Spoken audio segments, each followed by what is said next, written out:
Welcome back to The Shadows.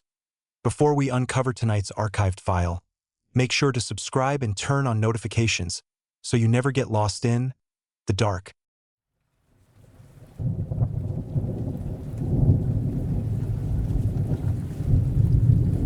Arthur Pendleton woke up to the sound of shattering glass, sitting straight up in the oversized velvet bed of his family's dilapidated ancestral manor in Oak Haven, Massachusetts, his breath heaving in the damp autumn air.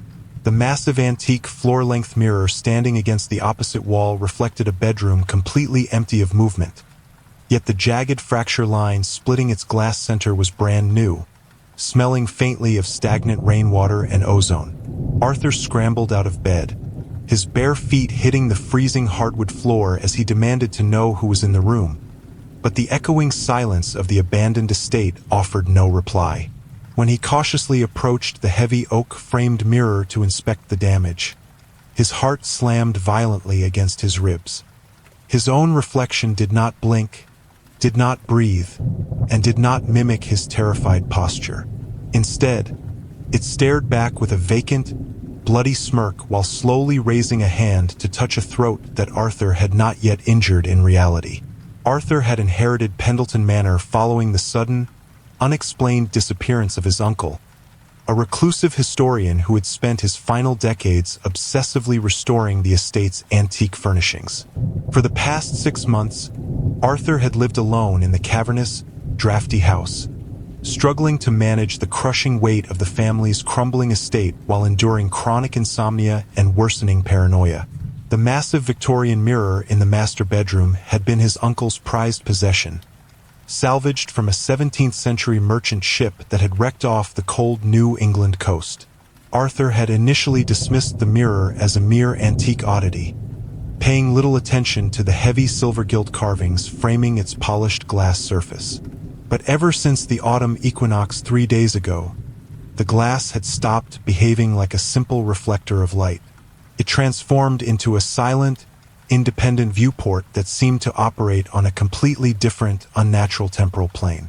The true, sickening anomaly of the mirror became clear on the second night, when Arthur noticed a terrifying 24-hour time displacement in its reflection.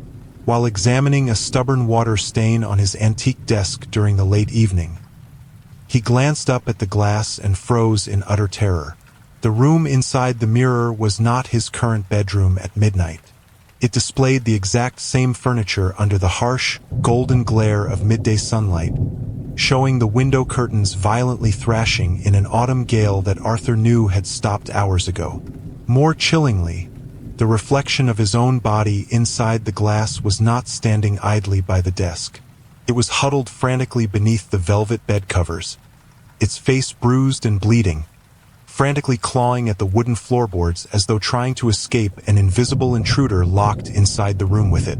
Panic-stricken, Arthur had rushed across the bedroom and struck the glass surface with the heavy brass handle of his desk lamp, attempting to shatter the cursed pane and end the horrifying premonition. The blow produced a dull, deadened thud that felt less like hitting fragile glass and more like striking solid, frozen iron. The mirror did not break.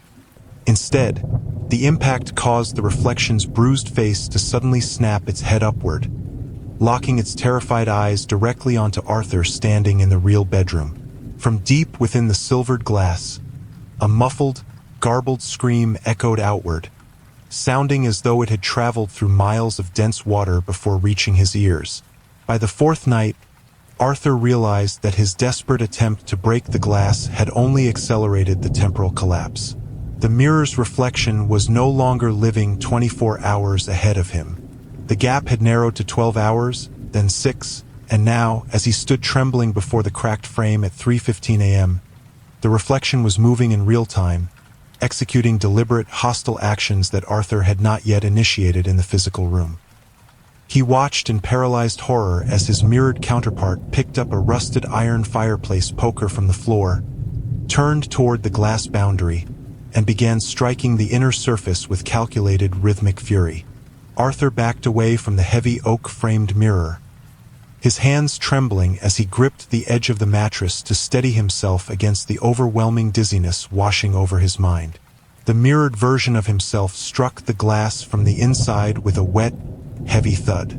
With every blow, a hairline fracture appeared on the outer surface of the pane, leaking a thin stream of dark, oily water onto the hardwood floorboards. The bedroom temperature plummeted instantly, transforming Arthur's breath into thick, white plumes of frost, while the ambient sounds of the old house reversed themselves into a terrifying audio feed.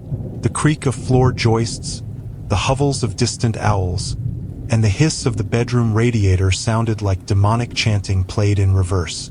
Desperate to escape the nightmarish anomaly, Arthur turned on his heel, bolted toward the bedroom door, and wrenched the brass handle downward. The door refused to budge.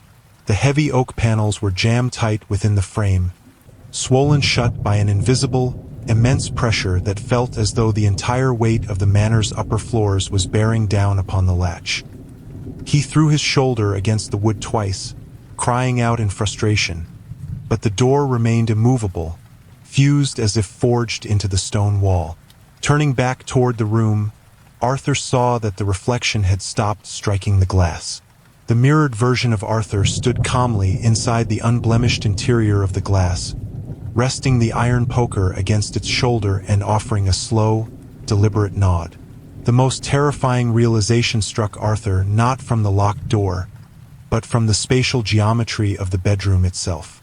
When he looked back at the large antique wardrobe standing against the eastern wall, its doors were suddenly wide open, revealing an empty, dark cavity where his winter coats had hung just moments before. Yet, inside the mirror, the wardrobe doors remained firmly shut. The reflection of Arthur was casually walking out from behind them, carrying a heavy brass candlestick that did not exist in the physical room. The house was no longer reflecting his reality. The mirror was actively rewriting the physical parameters of the room. It was using the glass surface as an anchor to drag the past and the future into a single, inescapable point of convergence. Driven by a surge of desperate adrenaline, Arthur grabbed a heavy mahogany bedside table, hoisted it above his head, and hurled it with all his remaining strength directly at the center of the mirror. The heavy wood struck the glass with a deafening crash that shook dust from the ceiling plaster. However, instead of shattering into sharp shards, the mirror absorbed the impact like a thick, elastic membrane. The mahogany table sank halfway into the silvered glass before snapping in half with a sharp, splintering crack, the upper half vanishing completely into the dark, churning interior as though swallowed by deep water. Arthur staggered backward, falling hard onto the edge of the bed as he watched the mirror's surface ripple like an oily pond. From within the dark depths of the glass, a pale, wet hand emerged, its long fingers gripping the outer wooden frame of the mirror. The hand was followed by an arm, then a shoulder, as the mirrored version of Arthur began pulling its physical body out from the interior of the glass into the real bedroom. The entity wore Arthur's bloodied pajamas, its face twisted into a permanent, agonized grimace, its eyes glowing with a pale, phosphorescent amber light that cast unnatural shadows across the walls. As the creature planted its second foot onto the hardwood floor of the master bedroom, the heavy oak door behind Arthur suddenly clicked open on its own. It released a rush of freezing air from the long, dark hallway outside. Arthur scrambled across the mattress, diving toward the open doorway just as the entity stepped fully out of the mirror frame. Its heavy footsteps shook the floorboards with unnatural, bone-crushing density. Arthur scrambled across the mattress, pulling his legs up as the heavy footsteps crossed the bedroom threshold and stepped onto the dark hardwood floor. The entity stood in the center of the room, dripping with oily water and casting a long, distorted shadow that stretched all the way up the wallpaper toward the ceiling. It did not speak, nor did it scream. It simply tilted its head with a sharp, synchronized snap, its phosphorescent amber eyes locking onto Arthur with a cold intensity. Realizing that staying in the master bedroom meant certain entrapment, Arthur didn't hesitate for another second. He dropped to his hands and knees, sliding off the opposite side of the bed, and bolted through the open doorway into the long, unlit corridor of Pendleton Manor. The hallway was pitch black, lit only by the faint, greenish glow of the autumn moon filtering through the high Gothic windows at the far end of the wing. Arthur ran blindly down the creaking corridor, his bare feet slapping against the worn Persian runner, his heart hammering like a trapped bird inside his ribs. Behind him, the heavy thuds of the entity's footsteps echoed with terrifying speed, accompanied by the wet, scraping sound of fingernails dragging along the wooden wall paneling. Every door he passed, the locked guest suites, the dusty libraries, the shuttered nurseries, seemed to vibrate as he rushed by.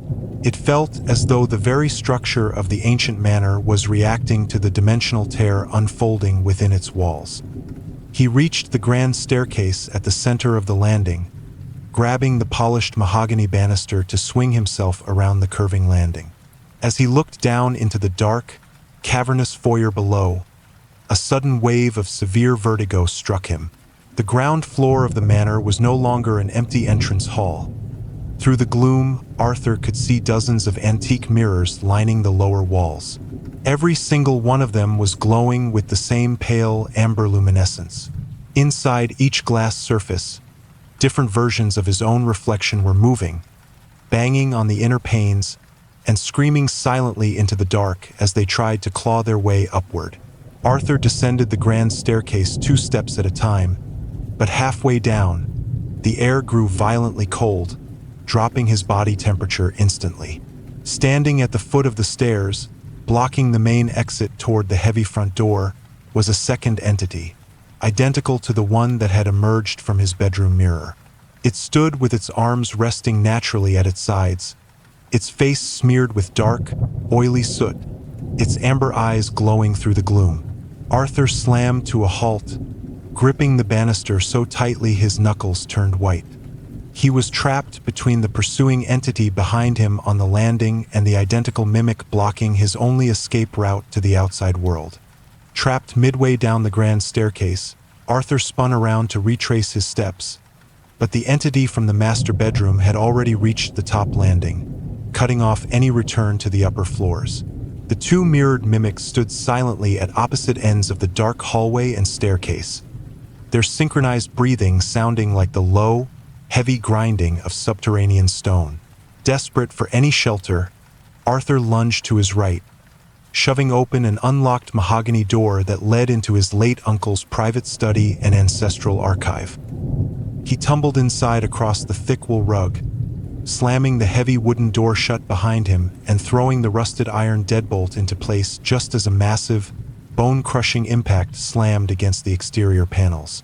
The study was a vast, circular room lined from floor to ceiling with dark mahogany bookshelves, heavy leather-bound ledgers, and glass display cases housing historical artifacts from the Pendleton family's colonial past. In the center of the room stood a large oak writing desk illuminated by a single green-shaded banker's lamp that hummed softly with unstable electrical current. Arthur pressed his back against the locked door, his chest heaving as he listened to the heavy, deliberate footsteps pacing just outside in the hallway. The entity was not attempting to break the door down with brute force. It was waiting, circling the perimeter of the room like a patient predator testing the structural integrity of its cage. Turning away from the door, Arthur began scanning the study for an alternative exit, but the windows overflowing the estate's overgrown front gardens were sealed shut with thick iron security bars installed by his paranoid uncle decades ago. His gaze landed on the overflowing desk, which was covered in open journals, loose parchment sheets, and handwritten historical notes detailing the origin of the antique mirror in the master bedroom. Driven by a desperate need for answers, Arthur stepped across the room and picked up the topmost journal, its yellowed pages brittle to the touch under the harsh amber light of the desk lamp. The journal belonged to his uncle, Richard Pendleton, dated precisely 3 weeks before his sudden, unexplained disappearance. Arthur's eyes scanned the frantic, scrawled handwriting across the page. The mirror is not an artifact of reflection. It is a temporal anchor salvaged from the 1674 shipwreck off Salem. It does not reflect the room it occupies. It acts as a permanent threshold between what has been and what is coming. The entity within the glass does not simply mimic the observer. It consumes the observer's timeline, replacing the living subject with a mineral-dense duplicate forged from the very glass that holds it. As Arthur read the final sentence, the single green-shaded lamp on the desk flickered violently and died, plunging the ancestral study into absolute, suffocating darkness. Simultaneously, the heavy oak door behind him began to groan as the iron deadbolt slowly bent inward, crushed by an immense, invisible pressure from the hallway. Through the darkness, a soft, familiar voice echoed from the far corner of the study, not coming from the door, but whispering directly from the blank surface of a small, silver-framed hand mirror resting among the papers on the desk. "You cannot lock the past out, Arthur.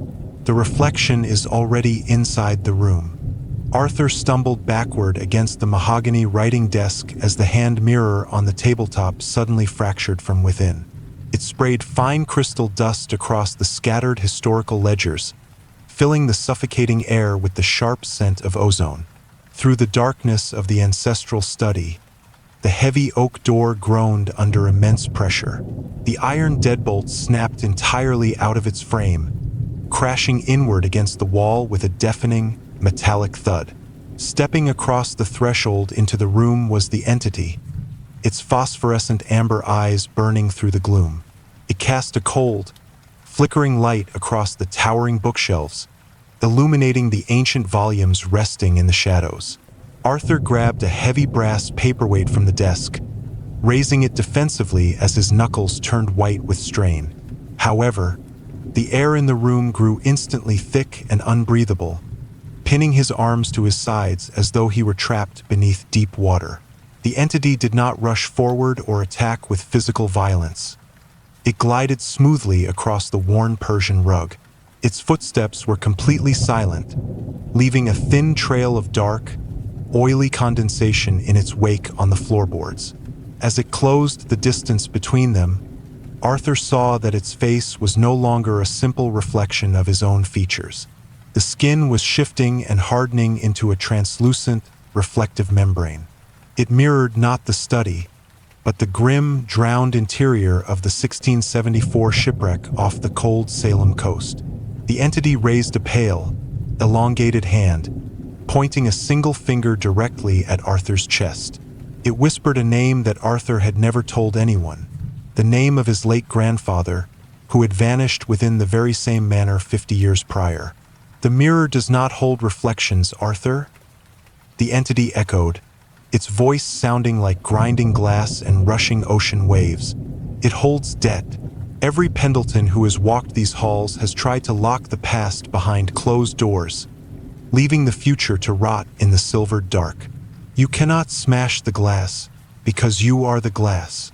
With a sudden, blinding flash of amber light, the entity stepped directly into Arthur's physical body.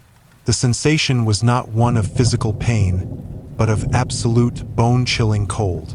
It felt as though liquid ice were being poured directly into his veins, replacing his blood with heavy, stagnant water.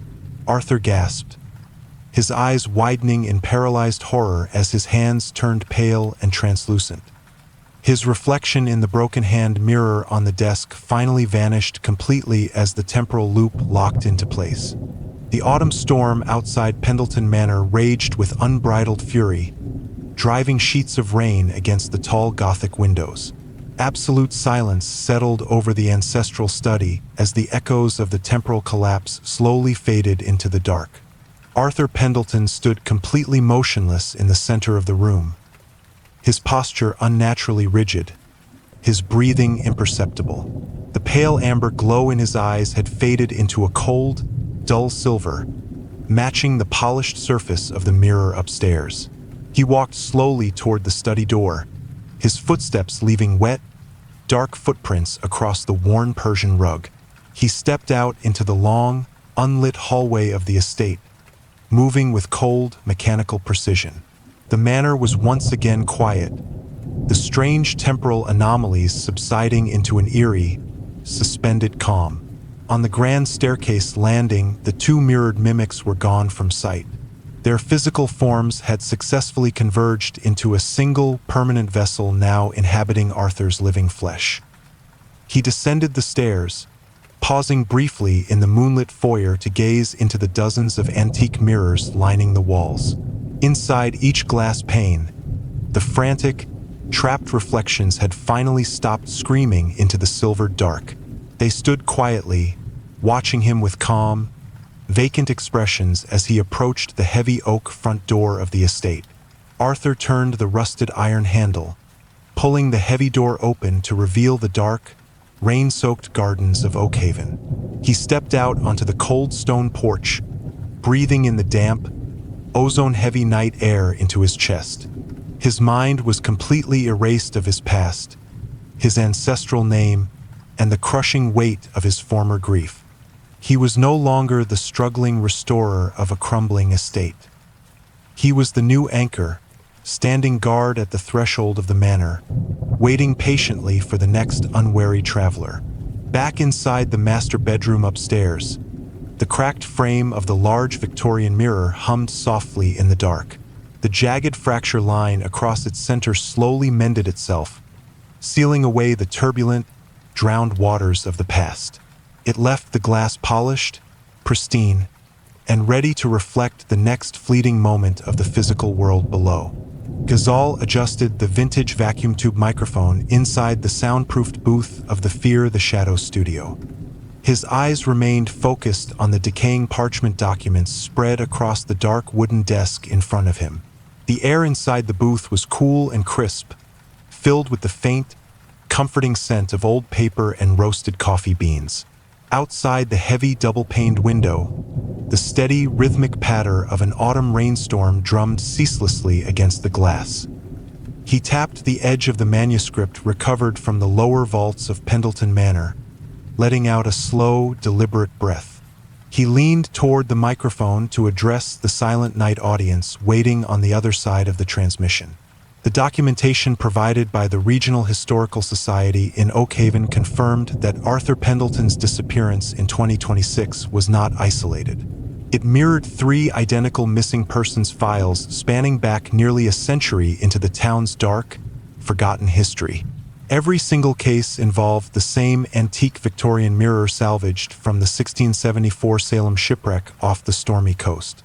The file designated as Archival Dossier 77B contained a detailed structural analysis of the mirror's ornate silver-gilt frame. Conducted by experienced maritime historians in 1952, the report revealed that the glass pane was never manufactured using standard methods. It was composed of a dense, high-silica quartz crystal fused with deep-sea mineral deposits from ancient oceanic trench beds. Early colonial occultists had designed the artifact to function as both an acoustic collector and a temporal lens. The journal pages written by Richard Pendleton detailed how the glass did not merely reflect physical light waves. Instead, it captured the residual electromagnetic imprint of anyone who gazed into its surface during moments of profound trauma. Once the temporal loop was established, the entity within the glass systematically replaced the host's physical memory with its own mass. It pulled the victim's consciousness into the silvered dark, while the empty husk remained behind to guard the threshold. Ghazal reviewed the final police log filed by the Cascade County Sheriff's Department following the search of the abandoned estate. Deputies who entered 3 days after Arthur's disappearance reported a deeply unsettling domestic environment. The house was spotless and completely undisturbed by the storm, but every surface was coated in fine glass dust and sea salt. In the master bedroom upstairs, the large Victorian mirror sat completely unblemished in the dim, cold gloom. Its silvered surface reflected an empty, quiet room that showed no physical trace of the terror that had unfolded within its walls. The local authorities officially closed the case as a voluntary departure, noting Arthur's vehicle remained parked in the driveway. However, the digital audio recordings recovered from Arthur's personal laptop revealed a far more terrifying conclusion. Ghazal had spent the past week processing the raw audio files through multi-stage frequency filters inside the studio. When the background static was isolated, a secondary audio track emerged. A faint, rhythmic scraping sound from the shadows.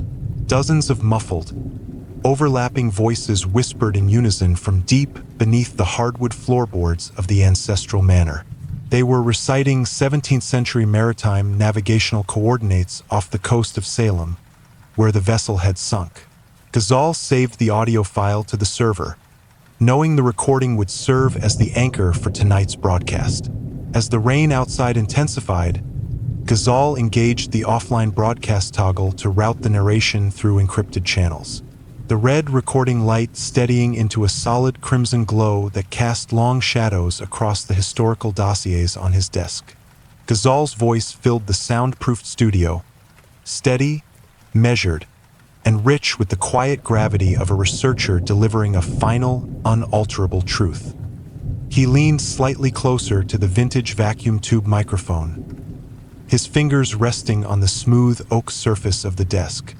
He narrated the concluding paragraphs of Archival Dossier 77B into the cold, silent air of the recording booth.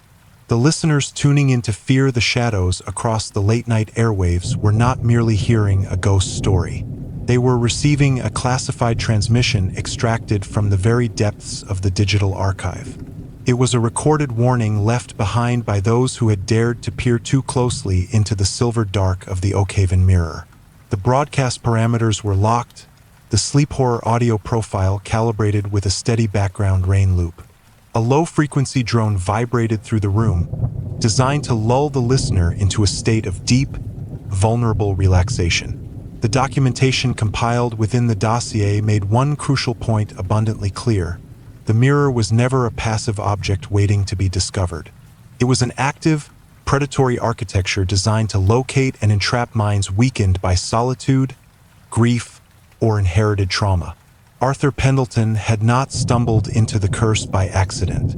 His lineage, his reclusive lifestyle, and his desperate need to restore the decaying family estate had acted as a beacon. It drew the temporal anomaly directly into his master bedroom, altering the physical reality of his home. The entity did not care about the physical wealth of the manor or the historical value of its antiques. It fed exclusively on the human capacity for memory, replacing organic consciousness with the cold, immovable weight of deep-sea glass. As Ghazal spoke the final lines of the researcher's log, the studio monitors before him emitted a sudden, sharp crackle of static electricity. The amber LED lights on the digital audio console flickered once and died, plunging the control room into sudden, absolute darkness.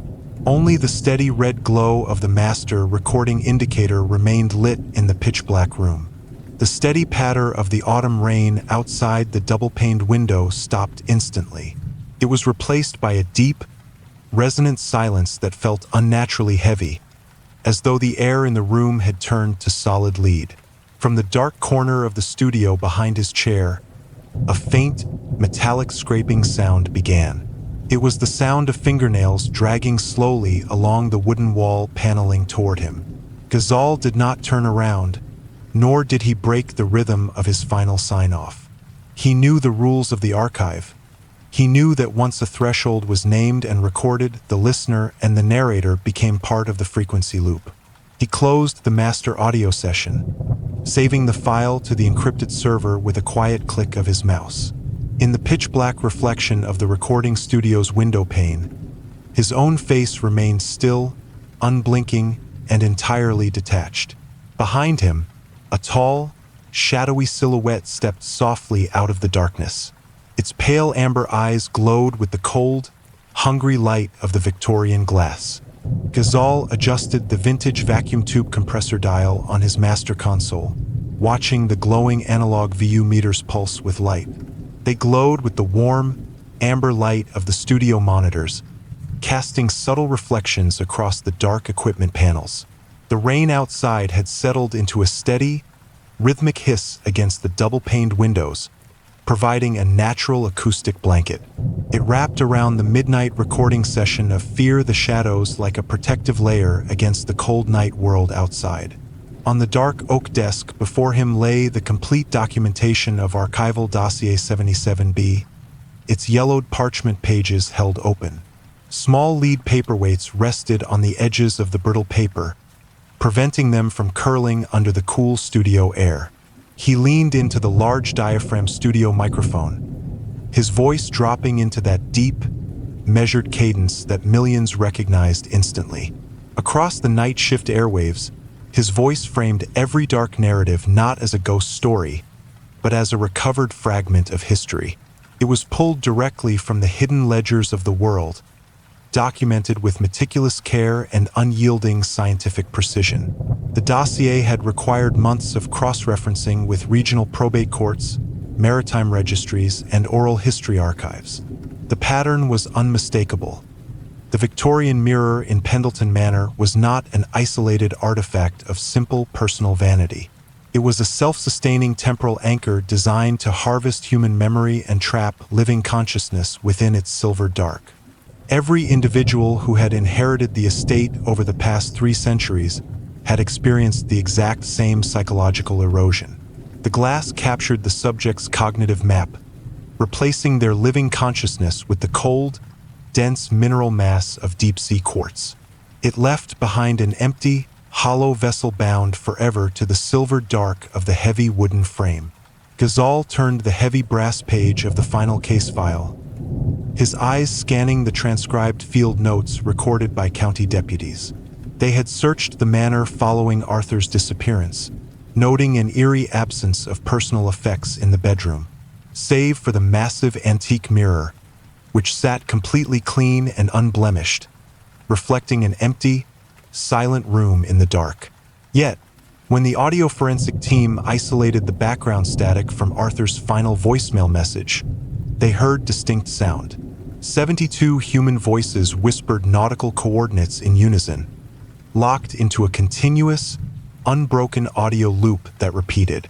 He reached out and pressed the master recording button on his digital interface, routing the decrypted audio track into the stream. The studio speakers filled with the low, haunting drone of the mirror's interior frequency, sending a subtle vibration through the floor. Ghazal did not flinch. He maintained his steady, calm delivery, knowing that the archive demanded absolute fidelity to the source. As the audio track played its final resonant chord, the overhead halogen lights in the studio flickered once and died completely. It plunged the control room into total darkness, save for the steady red glow of the recording indicator on the console.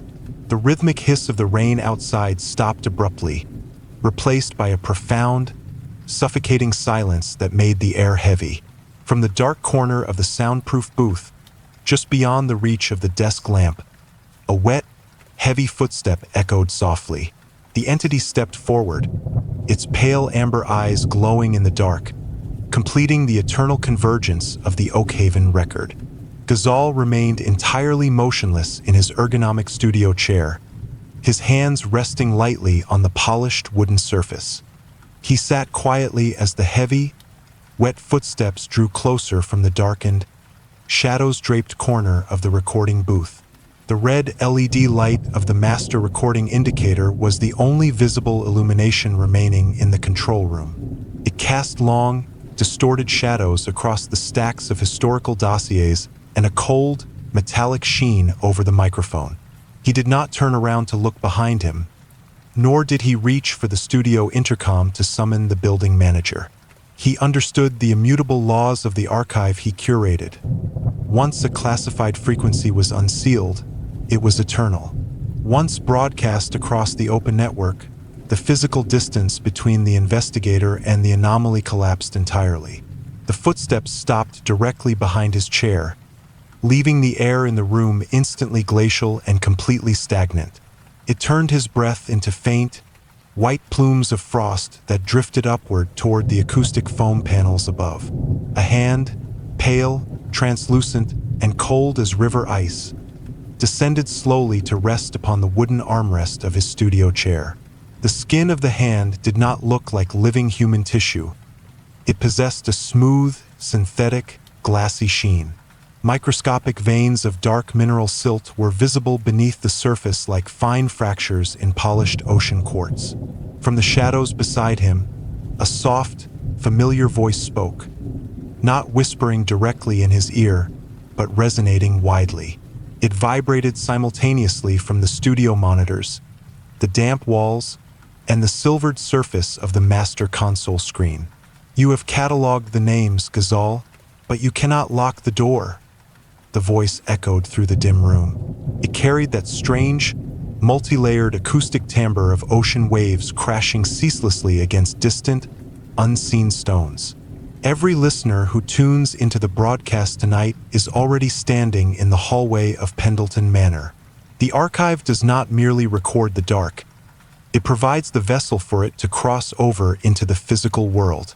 Ghazal turned his head slightly, his eyes locking onto the dark reflection in the double-paned window pane of the booth. The glass did not reflect the interior of the warm studio or his own face. It displayed the cold, rain-soaked foyer.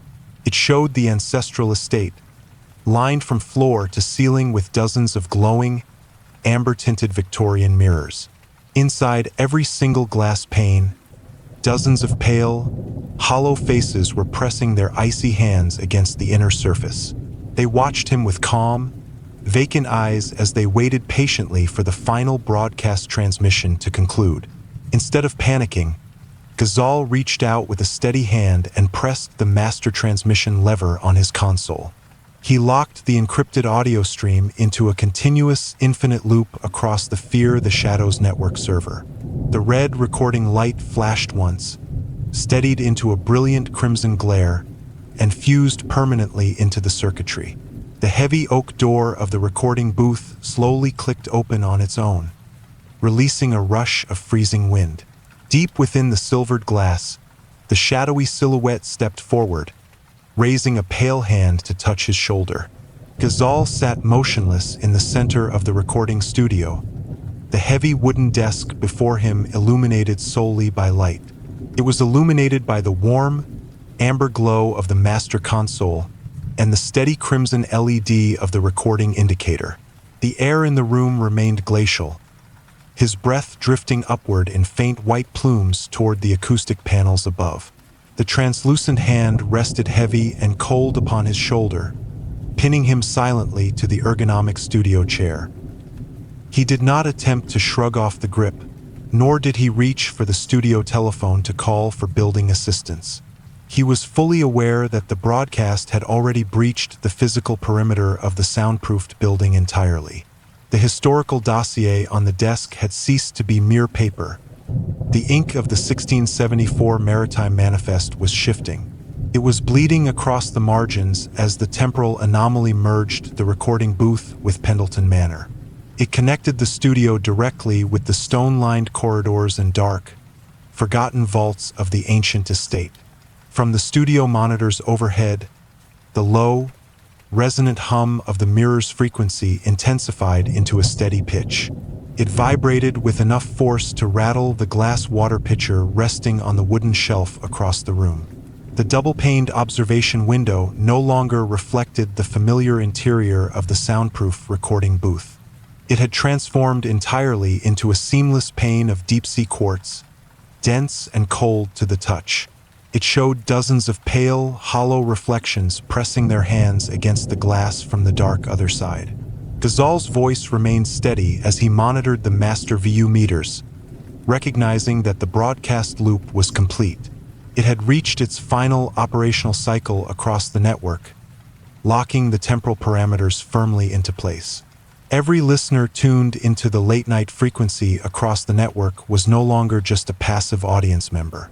They were active nodes in the temporal archive, completing the unbroken chain of the mirror's ancient harvest. The archive preserves what time attempts to bury. Ghazal spoke softly into the vintage vacuum tube microphone. His tone was calm and unhurried, perfectly balanced for the sleep horror cadence that mesmerized the night airwaves. And once a name is entered into the master log, the boundary between narrator and narrative ceases to exist. He reached out with a steady hand, pressing the final transmission lock button on the illuminated digital console.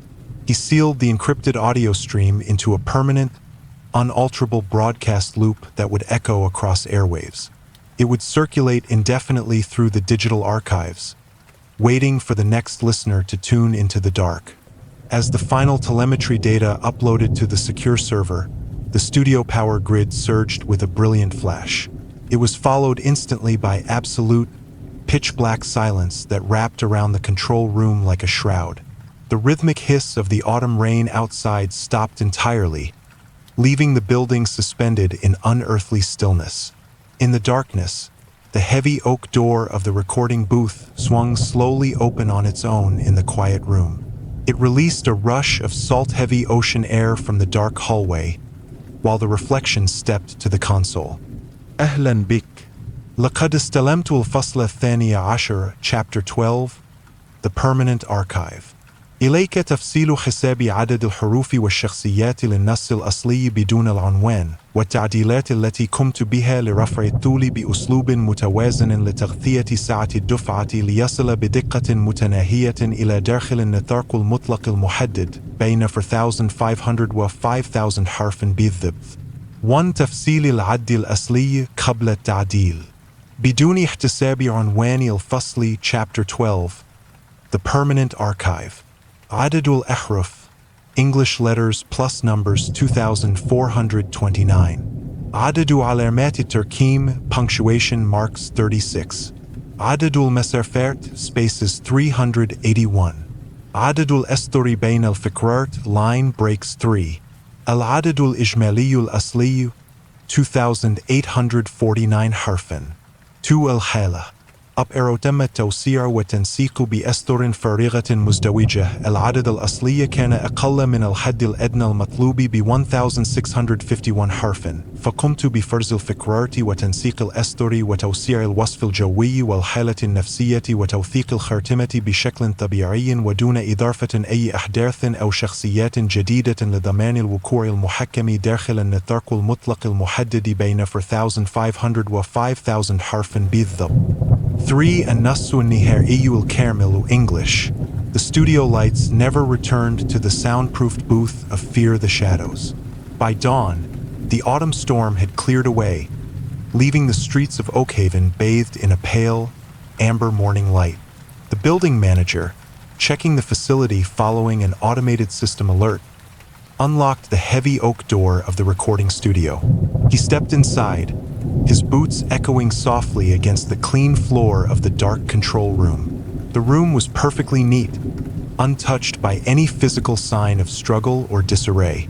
The vintage vacuum tube microphone stood upright on its arm, waiting in the quiet room. The master mixing console hummed with quiet stability, its digital meters glowing faintly in the morning gloom. The stack of historical research dossiers rested neatly beside the lead paperweights on the dark wooden desk. Yet, the studio was entirely empty, devoid of any human presence or movement. Ghazal was nowhere to be found. His personal belongings, his keys, and his coat left undisturbed on the chair. On the primary computer monitor, the master broadcasting software displayed a single, active audio file running on an infinite loop. It was broadcasting a low, steady rain hiss mixed with 72 voices whispering nautical coordinates. On the glass surface of the double-paned window, perfectly centered in the reflection of the morning light, a handprint remained.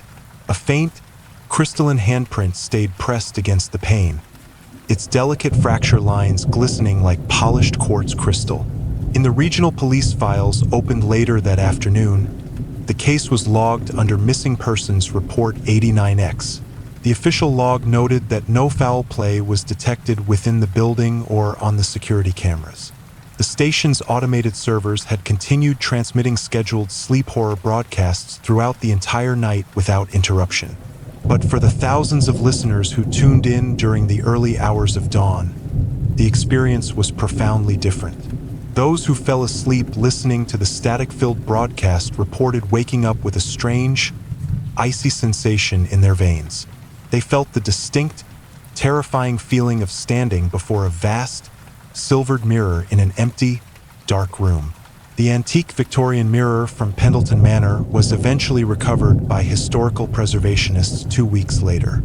It was transferred to a secure subterranean vault in Salem, wrapped in heavy canvas and stored away from human gaze. Yet, as the quiet archivists who cataloged the crate noted in their final ledger entry, the mirror was not truly dormant. A mirror that has tasted human memory never truly remains dark or forgotten in the shadows. It waits patiently in the silence of the vault, polishing its glass surface in the gloom. It listens for the next tired voice to read its ancient name across the quiet night air. If this file kept you awake tonight, leave a comment below with your thoughts, or share your own encounter. Until next time, pleasant nightmares.